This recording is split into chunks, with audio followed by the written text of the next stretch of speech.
नमस्कार जय जगन्नाथ। तो सकाल सकाल टाइम है के 6टा ରୁ 6:30। सो मो बैक साइड देखा सूर्य महाप्रभु ये उठी सारे। सो ये नड़िया गछ पछरे हाँ ए देखा। सो एबे उठली जस्ट शीत जोर पड़ी। सो एबे उठिक छात उपरक आसी कहीं आपन देखेबी नेचर आम गाँव नेचर। सो एबे कुड़ी केते जोरे आपन देखो आप देख सारूँ आपन गोटे बहुत बढ़िया कथा कहबी जोटा कि आपण लाइफ चेंजेस टे कम आसो। आपण मैंने टे ध्यान दे शुणे सकाल सकाल देखिए एमती कि आमर गाँव दृश्य। सो एपटे पोखरी सेपटे पोखरी।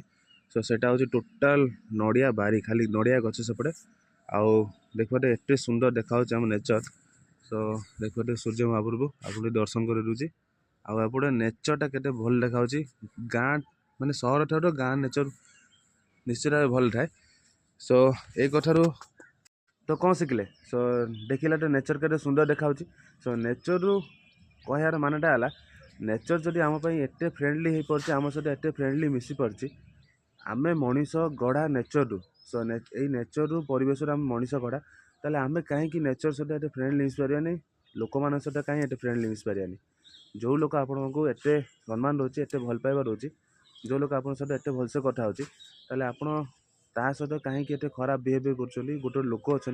तो से मुझे ही कौच सो ही रिक्वेस्ट करुँच आप प्लीज आप बिहेवियर चेंज करूँ नेचर को चेंज करूँ। तो आपड़ी एमती नेचर भाया जब आप समस्त फ्रेंडली रहे ना तो समस्त आपको भल पाइबा दे समस्त आपको सम्मान करेंगे आ समस्त आपको मन भी रखिए सब। तो से रिक्वेस्ट ये मानत।